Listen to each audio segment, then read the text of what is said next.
Now, the UK PM Rishi Sunak has been given a temporary reprieve, seeing off a rebellion in his party over plans to send asylum seekers to Rwanda. Critics on the right say the bill isn't strong enough to prevent legal challenges to deportations. And here's how it played out, thanks to Sky News UK. A victory for the Prime Minister, and the majority bigger than he perhaps hoped. His Rwanda bill getting through its first vote in the Commons, a stay of execution tonight. For days, MPs have been threatening to vote his Rwanda plan down.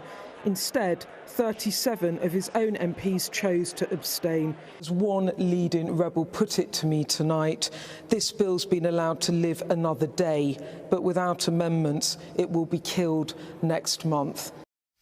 Let's bring in the former Foreign Minister Alexander Downer, who consulted with the UK government on this border protection plan. He joins us from Melbourne. Thanks for joining us, Alexander.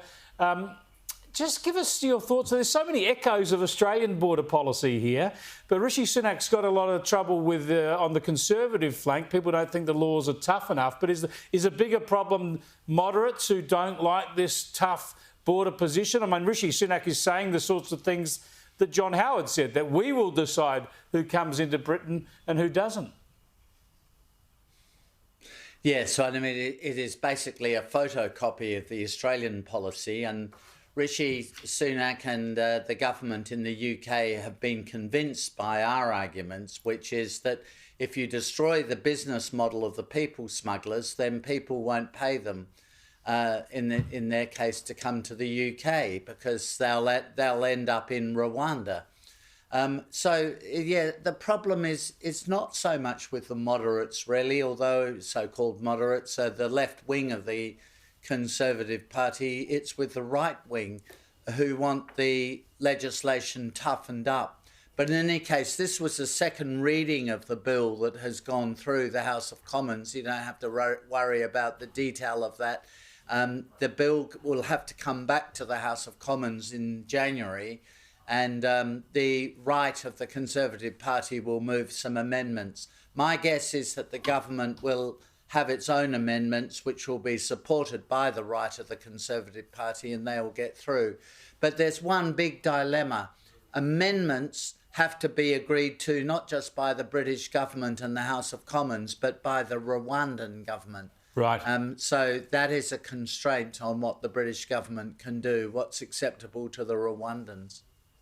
Yeah, an extraordinary situation, and fascinating for Australians to watch, as you say, because it's the same scenario we went through really with the Pacific solution, which is why they wanted your expertise involved. I want to get your thoughts on Australia voting for that resolution calling for a sustainable ceasefire in the Middle East. It seems like a complete capitulation by the Australian Labor government from strong support for Israel that's been bipartisan here for many years.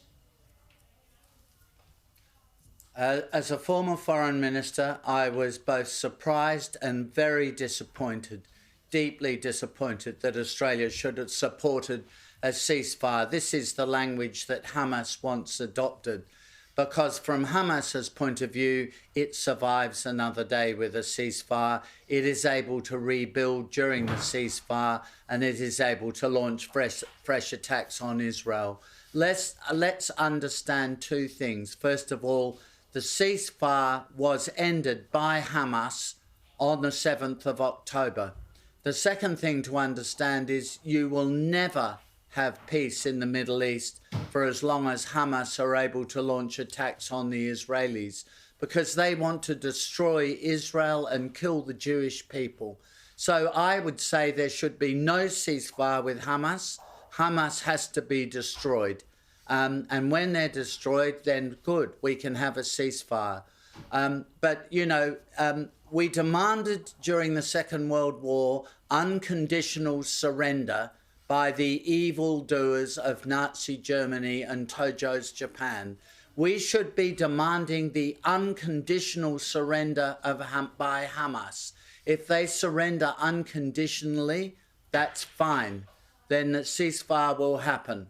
But until they surrender unconditionally and all their weapons are handed in the war will continue until they are totally obliterated as a military force. It strikes me that it's so obvious that that's the message the international community and the UN should be sending, but it sends the opposite message. Do you have any idea why Anthony Albanese and Penny Wong would have made this backflip?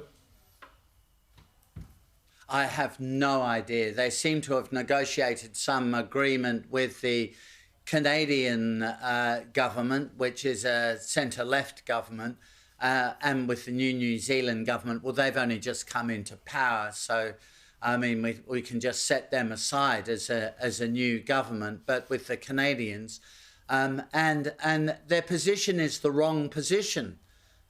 They should have voted in the General Assembly with the United States and Great Britain and Israel, and they would have been in a minority, but they would have been in really good company. But they're playing politics here in Australia with the Muslim communities and the Jewish community and trying to find a balance between these communities. No, that's not what you should be doing in foreign policy. You should be doing what is right.